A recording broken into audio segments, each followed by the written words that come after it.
Hello everyone, my name is Alexandrine Larson-Dupuis. I am a project manager for Nature Action Québec, and I'm pleased to be here with you today, virtually, to present the Town of Saint-Lazare Sustainable Development Plan, a project on which Nature Action Québec has been working on with the Town of Saint-Lazare for the past year and a half. So thank you for being here virtually. The goal of today's presentation, several goals. The first goal is to present the Sustainable Development Plan that was carried out, so the different steps that led us where we are today to this presentation. And then I'm going to present in more detail the vision, orientations, and objectives that were identified by the steering committee. I will also define these different terms. And finally, I will present the actions that were identified collectively to reach these objectives. So first of all, why develop an SDP? Well, wanting to ensure that its development respected its heritage, citizens, and environment, the Town of Saint-Lazare chose to proceed with the elaboration of a sustainable development plan in collaboration with Nature Action Québec. By providing a vision for the development of its territory, the SDP will allow for enhancements and/or improvements in the town's future plans, regulations, and policies. Those are the two main reasons to develop an SDP in this case, but I really invite you to go consult the document that was the Sustainable Development Plan that was produced, and you'll see that the document does have more detail on the town's motivation and the benefits of having a sustainable development plan. For the rest of the presentation, please also note that there are more details in the published plan that you can consult as to complete the information that I'm presenting to you today. So first off, I want to go for an overview of the methodology that was used to reach the final plan. So first, a steering committee was established. The steering committee are the people who are mainly working on the Sustainable Development Plan. This committee included elected officials, directors, municipal employees, and citizens, and of course, all of these people were accompanied by Nature Action Québec's professional team. Once the steering committee has been established, the next step was to do an initial assessment of the situation in the town of Saint-Lazare. So for this step, there was research of the existing documentation on the town and interviews with people from Saint-Lazare. And the research was really guided by the dimensions of sustainable development. I'll present these dimensions later, but overall, the three basic spheres of sustainable development are the environment, the social sphere, and the economy. So those are the three main ones, and we also added, in the case of Saint-Lazare, the steering committee chose to add land use planning and governance. So these are the dimensions that guided the research for the initial assessment. How are we doing on these 5 different spheres? Once the initial assessment had been done, the next step was workshops. So discussion workshops to see what would our vision be, the orientation be, and targeted citizens were also invited to join the team for these workshops. Lastly, we invited all of you to participate in public consultations. So the citizens of Saint-Lazare were invited to participate in public consultations. And for those who weren't comfortable or available to participate, online surveys were available to complete the information that we got from the citizens. So when did these steps take place and how long did they take? The process started in January 2020 with the establishment of the steering committee, as mentioned earlier. And then the assessment was done over a period of a few months from February to April 2020. After that, the vision, orientations, and objectives were chosen from May to June 2020. Indicators and targets were picked out from July to September 2020, and at the end of all of these steps, public consultations were made to help choose the actions that would help the town of Saint-Lazare reach the objectives. Finally, we are at the last step, the adoption of the SDP and the public presentation, which I am doing today. So as mentioned earlier, the steering committee was composed of people from different spheres. So the mayor, Mr. Robert Grimondo, was part of the steering committee and is still part of the committee. The committee is still ongoing today. Then we had municipal councillors, Pierre Casavant and Geneviève Lachance, several different directors from different departments in the town. So Miss Nathalie Reynaud, Alexandra Lemieux, assistant director, Lynn Mousseau, Geneviève Hamel, Patrick Deschenaux, and Marc Tremblay. So the town was well represented on the steering committee. Citizens, targeted citizens, were also included in the steering committee. So we had three citizens, Mrs. Lorraine Chagnon, Chantal Darcy, and Marielle Lontin, which were assigned a specific sphere from one of the three main spheres of sustainable development.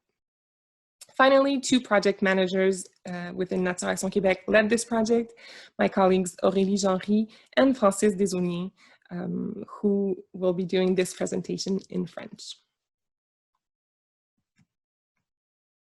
So the Sustainable Development Plan framework all starts from a vision. And the vision that was chosen for the town of Saint-Lazare was that in 2040, Saint-Lazare will be a green town recognized for providing access to a living environment that is healthy, dynamic, and inclusive, and which counts on its community involvement and unique heritage to ensure collective fulfillment. The vision is what we are trying to reach, and it's what inspires us to go forward with this approach.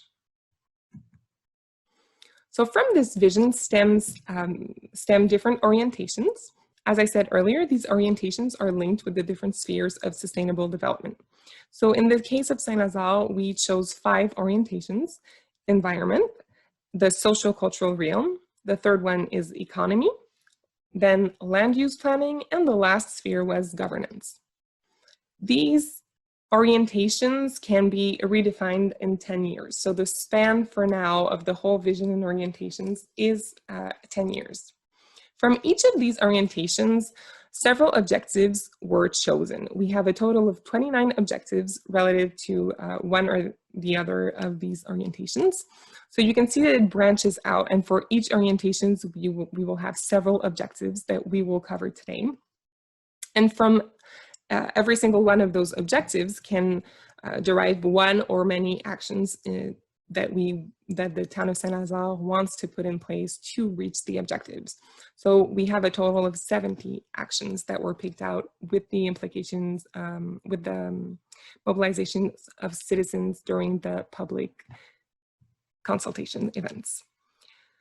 Then for each action, one or a few indicators and targets were chosen. These indicators and targets help measure the achievement of objectives in 5 years. As you can see, the span is 5 years for these actions and objectives, and the realization of these actions.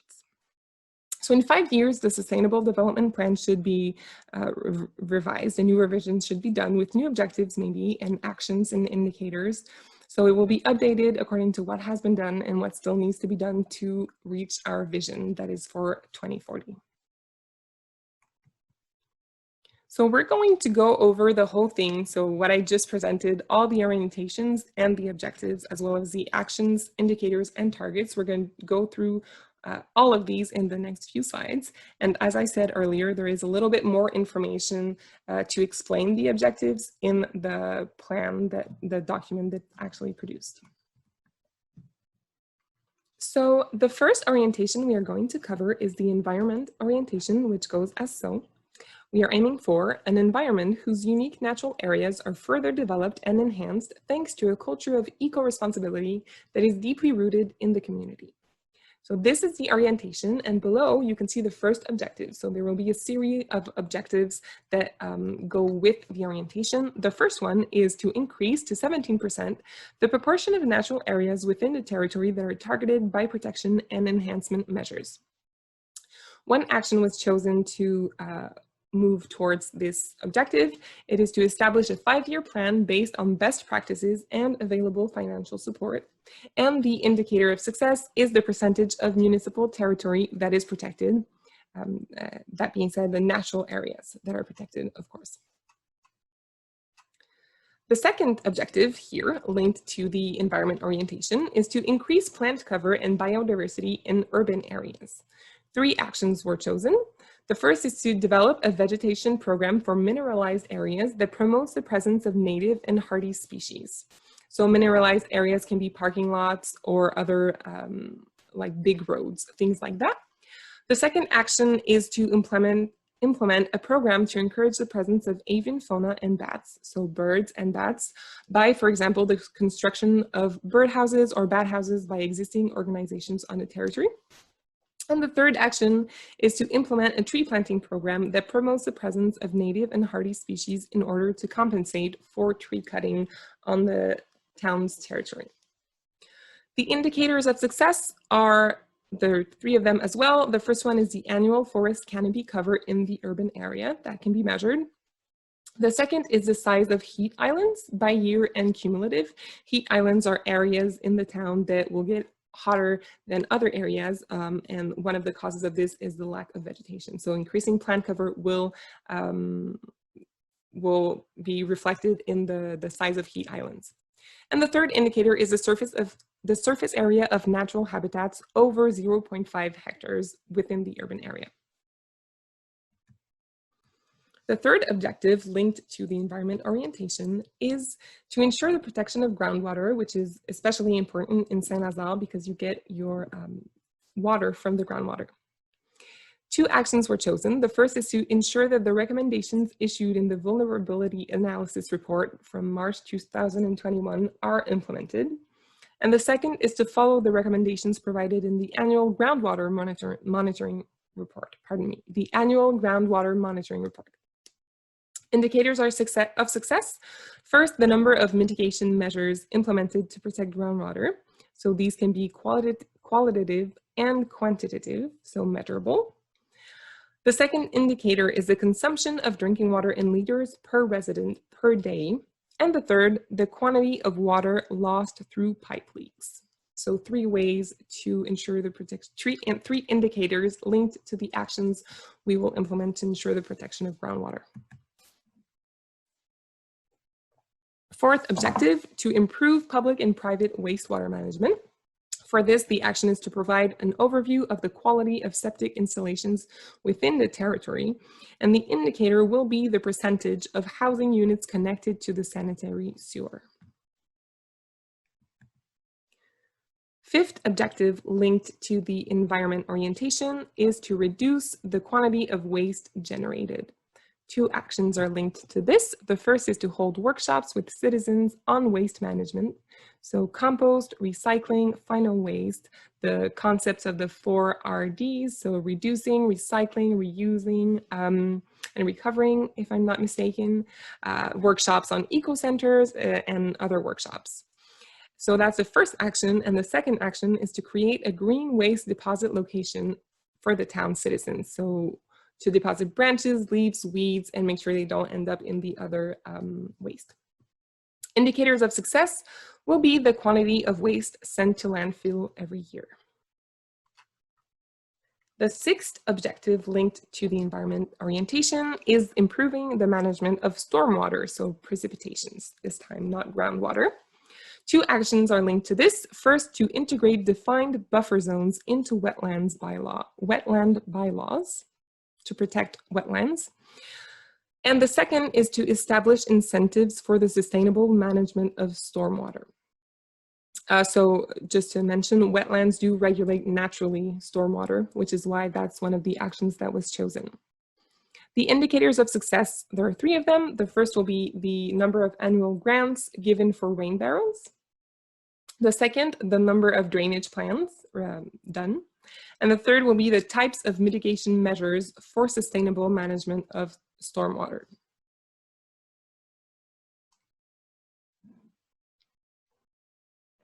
We have a 7th objective linked to the environment orientation. It is to reduce the community's ecological footprint. So 2 actions are lead to this. First, to initiate a discussion with the RCM to explore the possibility of banning the use of single-use materials like plastic bags, packaging, straws, all things that can pollute the environment. And the second would be to implement the consumption reduction initiatives of the drinking water management strategy. So initiatives that are already, the process is already started to think about these. There is a strategy. Indicators of success. First, the quantity of drinking water distributed for the entire community per year. And the second will be a direct greenhouse gas emission the second indicator will be the direct greenhouse gas emissions produced by the community. So second inventory will be completed before 2025, and the town aims to reduce by 13% their greenhouse gas emissions, by 2025.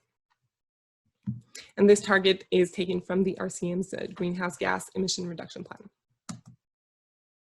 So we are done for the environment orientation. As I said, I went over these very quickly. You can see that there are reference values, updated values, in some cases, room for progress reports, when it was updated. There are also targets that I didn't really explain more. But you can all see this in the document. And as you can see, there are a lot of empty spaces, and that is because the Sustainable Development Plan is a work in progress. And as throughout the years, these actions are carried out, we'll be able to complete the plan and move towards other actions. So that's why there is so much empty space. That's the way it should be at this point. So now that we're done with the environment objective, we are going to go into the social cultural realm, for which several objectives have also been chosen. The orientation for the social cultural realm is as follows. We want a vibrant, active, and cohesive realm that gives the community a chance to flourish through its creativity and the quality of its services and infrastructures. The first objective linked to this is to ensure that individuals within the territory all have access to essential services.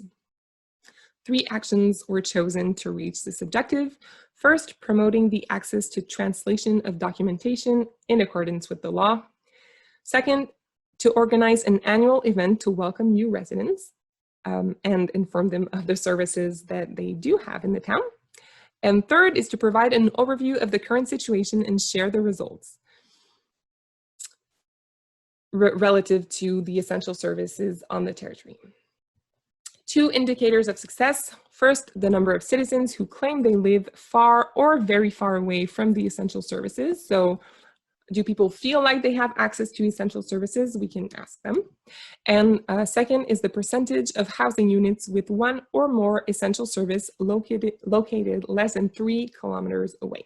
So these essential services can be grocery stores, pharmacies, schools, daycares, clinics, internet access, public transportation, convenience stores, neighborhood parks. These can all be considered essential services. The second objective linked to the social cultural area is promoting volunteerism in the community. So the action is to use the jebénévole.ca platform, which advertises needs and volunteer opportunities in partnership with existing organizations. And indicators will be, first, the number of recognition initiatives, including annual events, to acknowledge volunteerism.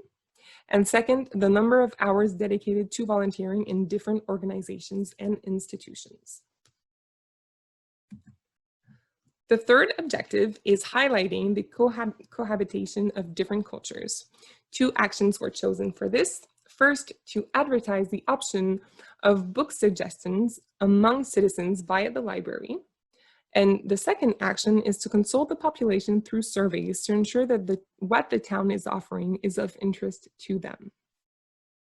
The indicator of success that was chosen is the percentage of the population that claims they are satisfied or very satisfied with the cohabitation of different cultures. So linguistic and cultural aspects will be highlighted in the survey. A fourth objective is to support and enhance community-initiated social cultural projects. 4 actions were chosen for this. We will see the indicators of success on the next slide. It just didn't fit on this slide. So the 4 actions are, first, to revise the policy regarding support for community projects. Second action is to locally promote the Conseil des Arts et de la Culture de Vaudreuil-Soulanges, which is a grouping of local artists and artisans that serve, and that grouping serves as a showcase for art and culture in the area. The third action is to create a new space for art exhibitions. And the fourth is to establish a selection process and call for projects from artists. So the indicators linked to these actions and this objective, there are two of them. The first will be the annual value of financial assistance provided directly to organizations as part of the municipal support policy. And the second one will be the number of projects supported by the town, by sector, and initiated by the community. So it can be initiated by schools, nonprofit organizations, and the RCM on an annual basis. Now we have a fifth objective, which is to increase the development of welcoming public spaces. Three actions are linked to this. Once again, the indicators will be on the next slide. The three actions to increase the development of these welcoming public spaces are first to establish a list of different areas that could benefit from renovation, so existing areas that could be enhanced. The second is to complete at least 2 public space development projects. The third is to hold a contest for the best project ideas. So it would be a contest to design your town or design your park, and it would be open to residents, mainly young residents, for the creation of a new space. Indicators of success. First, the percentage of the population that claims it is satisfied with the number of welcoming public spaces available. Second, the number of welcoming public spaces developed or added annually. And third, the surface area of municipal lots to mow.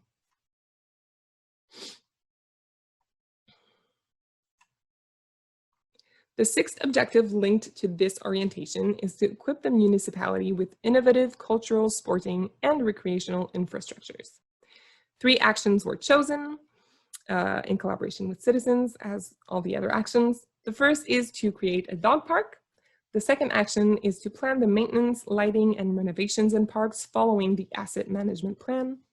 And the third is to consult the population by age group by presenting them with the individual costs and impacts of different projects. The indicator of success that was chosen is the number of projects and total financial investment. So it's actually 2 indicators in one. So the number of projects and total financial investments in innovative cultural, sporting, and recreational infrastructure. So it can be to repair and renovate or to construct new spaces, new infrastructures. The seventh objective in this orientation is to ensure that the population in all its diversity feels that the service offered reflect their needs. So there are 3 actions. The first is to locally promote the RCM's sustainable social development policy. The second is to consult the public through a survey to ensure that the services offered by the town reflect their needs.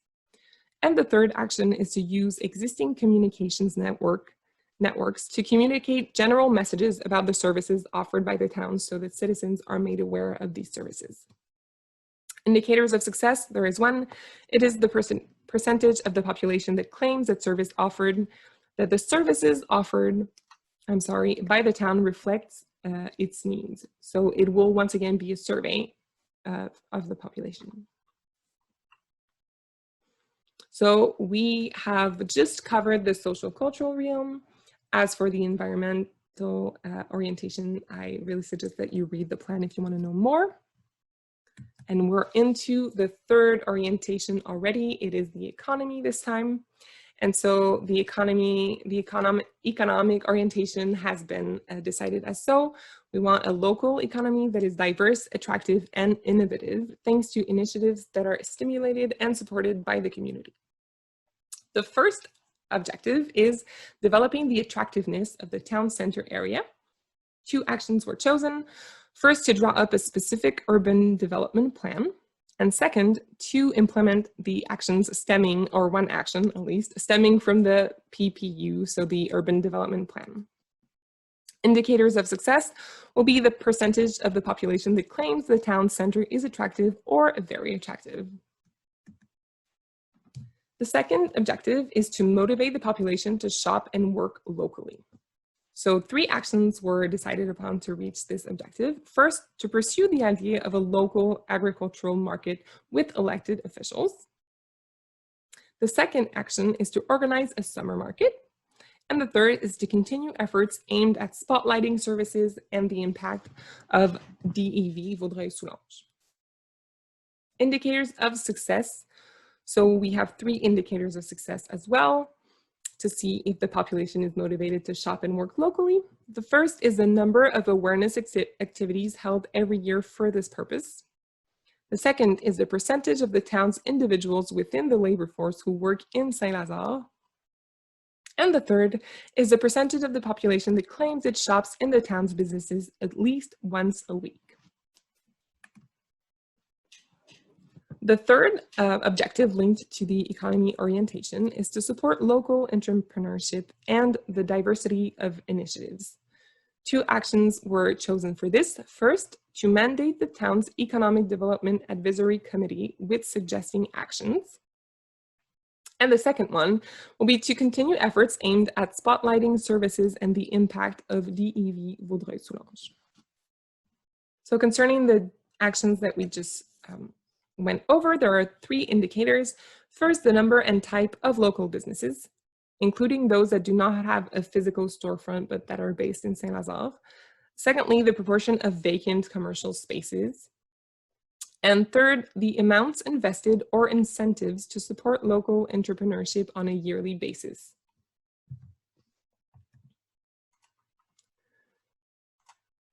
The fourth objective is to strengthen the complementarity of economic clusters. So the action chosen for this is to review regulations to ensure the complementarity of businesses according to the vocation of different economic clusters.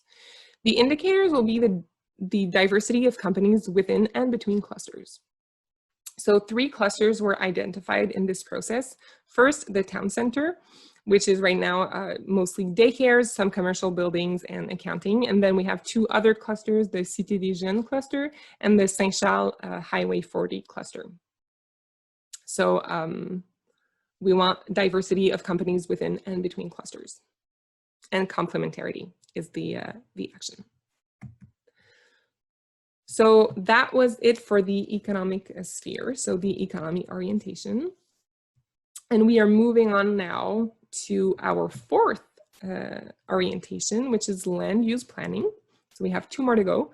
We are going to start land use planning, and the orientation that was chosen for land use planning is that we are aiming for an eco-responsible development of the territory that is in harmony with its heritage and dedicated to collective well-being. The first objective to this orientation is to ensure that heritage is respected and showcased in land use and development projects. 4 actions are linked to this. The first is to continue efforts implemented through programs intended for agricultural businesses. The second is to create a list of resources and services available to support agriculture. The third is to develop a partnership with Club Équestre Les Forestiers in order to implement an advertising program targeting equestrian activities within the territory. And the 4th action is to evaluate the possibility of implementing financial assistance for preserving the town's built heritage in collaboration with existing resources. The indicator of success that was chosen was the support granted in the form of financial equivalent provided by the town for the renovation or construction of heritage buildings. And for that, the target is yet to be determined. I think it's not the first time that we've seen this in the presentation. As I said earlier, it's a work in progress, so some targets are still to be determined. Second objective linked to this orientation is to promote the use of safe intra- and intermunicipal public and active transportation. So public transportation, people are mostly familiar with. Active transportation is mostly walking or a bicycle or another form of physical activity that's linked to transportation. So 3 actions were chosen. First, to conduct a post-study assessment of the redevelopment of Chemin Saint-Angélique. The second action is to evaluate the feasibility of implementing a taxi bus service in Saint-Lazare. And the third is to continue to put pressure on the provincial government to ensure traffic fluidity and a connection between Saint-Lazare and the hospital on Cité des Jeunes for active transportation. So linked to these actions and this objective, we have 4 indicators of success. The first is the percentage of the population that uses public and/or active transportation for utilitarian purposes, so not recreationally, but for utilitarian purposes. The second indicator is the number of students who use active transportation to get to elementary school per year. The third is the length of intramunicipal bike paths or lanes added or redeveloped. So it will be measured in meters on a 4-year cumulative. And the fourth indicator is the number of persons and types of population that uses the Route 51 buses. The third objective is to diversify housing supplies. 3 actions were chosen. First, to authorize the use of multifamily housing units in strategic sectors. The second one is to set criteria that promotes diversification in types of housing. And the third is to pursue the development of affordable housing for seniors and low-income citizens. 3 indicators for this objective. The first is the percentage of rental housing units or renters.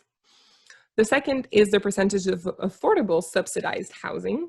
And the third is the percentage of rental units for seniors in proportion to the percentage of the population that is 60 years old or older.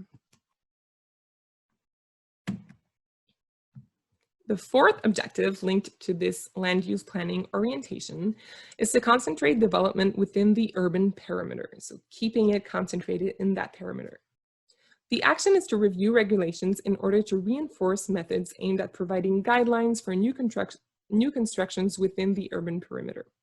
And the indicator of success that was chosen is the percentage of new apartments located outside the urban perimeter compared to overall housing units built per year.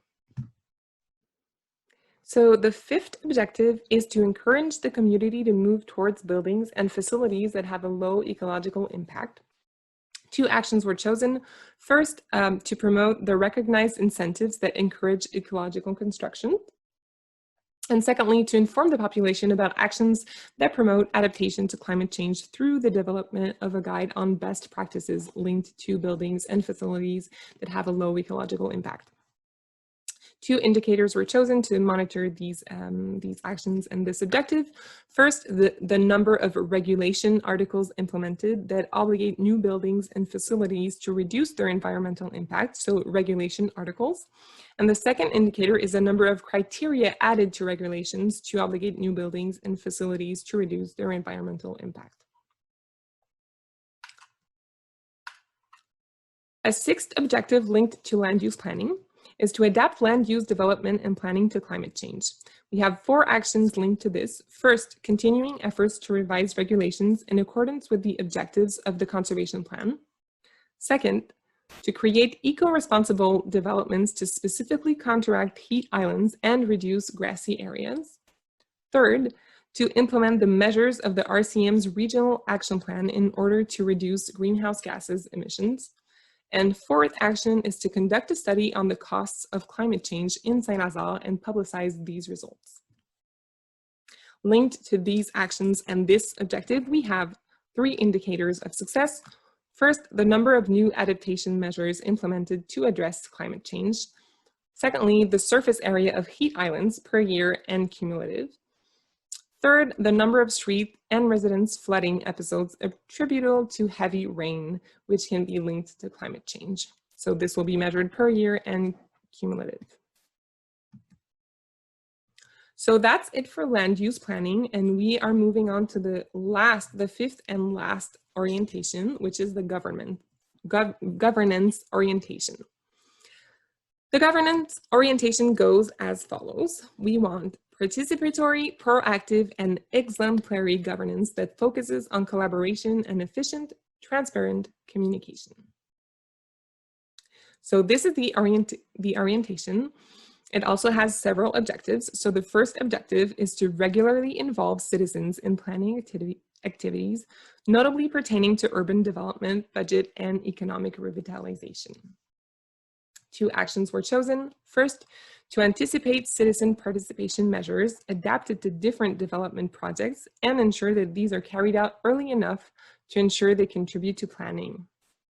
The second action is to implement an annual theme-based project for participatory budgeting, which directly involves the population in the budgeting process. So an annual theme-based project. We have 3 indicators of success for this objective. First, the number of planning activities that citizens are invited to participate in. Second, the number of citizens that take part in municipal planning activities on a yearly basis. And third, the number and types of public consultations related to the municipal budget per year. A second objective linked to governance is to develop a culture of collaboration between elected officials and municipal employees. We have 4 actions. The first one is to propose a variety of courses to the elected officials on the topic of municipal operations. The second one is to organize meetings attended by elected officials and the directors of each department as an opportunity to present policies, current projects, monitoring tools, and relevant regulations that provide a framework for their individual departments. The third action is to plan for elected officials to visit different departments so that they can get to know the employees and learn about their roles. And the fourth is to hold an annual meeting attended by elected officials and directors in order to follow up on the SDP, so the Sustainable Development Plan, and to ensure that its vision is respected. We have 2 indicators of success. The first is the number and types of collaboration activities, so team building activities between elected officials and department directors. And the second is the number and types of collaboration activities between elected official and municipal employees. Excuse me, I just wanted to make sure I understood the distinction. So the first one is between elected officials and department directors, and the second one is between elected officials and municipal employees at large. A third objective is to increase transparency regarding the implementation of policies, strategies, and action plans. 2 actions. First, to publish follow-up reports on the town's actions plan on the town's website and through other existing means of communication. And the second one is to publish all of the town's policies and master plans on its website. Indicators of success: the percentage of public municipal planning documents requiring a rendering of accounts. And second one, the number of strategies and actions planned that are made public on the town's website. A fourth objective is that the town of Saint-Lazare would serve as an example for their management practices. So 2 actions. First, to create a guideline for responsible purchasing, so local and eco-responsible purchasing, for example, and promote the said guideline. Second action is to promote optimal waste management measures implemented during municipal events and at the day camp. An indicator of success for this is the cumulative number of good practices implemented in municipal buildings and green spaces. For example, the recovery of organic materials at town hall, the quantity of rainwater collected to water the town's vegetation, and other things like that. A fifth objective in the governance orientation is to facilitate the municipal process for developing businesses and stores. We have 3 actions. The first one is to include a section on the website that groups all of the information related to business development in one space. So territory highlights, statistics, support for businesses on the website. Second action is to plan an event with the urban planning department where DEV Vaudreuil-Soulanges, DEV Vaudreuil-Soulanges, and other services are promoted. And the third action is to produce a summary document on processes required for setting up a business in Saint-Lazare. We have 2 indicators of success: the annual number of new businesses set up in Saint-Lazare, and entrepreneurs, self-employed individuals, and businesses, their level of satisfaction with the municipal services offered. So that was the last objective for the governance orientation. So we have gone through the whole tree, the branching out that we saw at the beginning of the presentation. I hope it was enlightening, and I hope it made you want to read more in the Sustainable Development Plan. So in conclusion, the process undertaken by Saint-Lazare has allowed the town to do many things, but mainly, first, to take stock of the current situation. Secondly, to involve its citizens directly in the process of this sustainable development plan. And third, to be resolutely focused on sustainable development in the future with a plan in hand. Now, the challenges Saint-Lazare faces in achieving its goals are indeed significant, but they are also very much within its capacities. And by taking this step of adopting a sustainable development plan, the town is demonstrating its desire to remain in control of its future. It's also a way of showing that it has all the necessary tools to ensure adequate and innovative management of its territory. The town will also conduct an annual public review to report on the implementation of its actions, so of the actions of the Sustainable Development Plan and the achievements of the goals. So stay tuned and follow up on the progress we will be making with the town of Saint-Lazare over the next few years. And thanks a lot for your time. Once again, my name is Alexandrine. I work for Nature Action Québec, but if you have any questions regarding this initiative, this process, my colleague Francis Desaulniers would be the person to talk to. He is the project manager of this specific project, and you can find his phone number and email address on the screen here. So thank you for your time. I hope you enjoyed this presentation. Goodbye.